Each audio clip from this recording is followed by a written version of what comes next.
F'konferenza tal-aħbarijiet brabta mal-COVID-19 f'pajjiżna, id-Deputat Prim Ministru u Ministru għas-Saħħa Chris Fern ħabbar li mis-16 ta' Awwissu in-numru ta' persuni li jistgħu jattendu għall-attivitajiet tal-massa kontrollati se jitlaqa' għal 300. Dan fil-waqt li mit-30 ta' Awwissu mbagħad in-numru ta' kull cluster se jkun qed jitlaqa' għal 500. Il-Ministru spjega raġuni wara din id-deċiżjoni.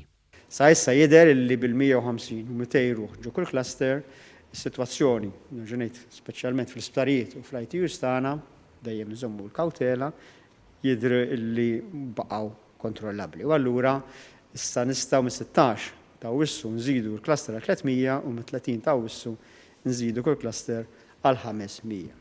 Dwar dan ir-rilax Chris Fern spjega wkoll l-attivitajiet se jibqgħu bl-istess protokolli u se jibqgħu miftuħin għal dawk biċ-ċertifikat tal-vaċċin jew riżultat negattiv għal virus f'każ għal tfal ta' bejn il-5 snin u 11-il sena.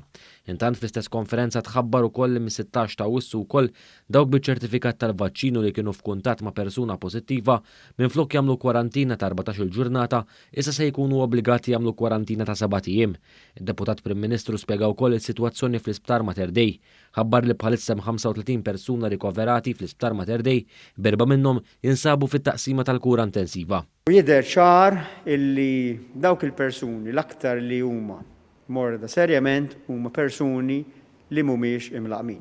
Fil-fatt mill-4 persuni li għandna fl-ITU, 3 minnhom mhumiex imlaqmin, fosthom mara li hija tqila, li hija pregnant, u l-persuna l-oħra li hija mlaqma u li qiegħda l-ITU tibgħat minn kundizzjoni li hija ta' immunosuppression. Min-naħa tagħha Supretendent tas-Saħħa Pubblika l-Professur Charmaine Gauci spjegat li żieda fil-każijiet f'Lulju kienet attribwita għal persuni li ġejjin minn barra minn Malta.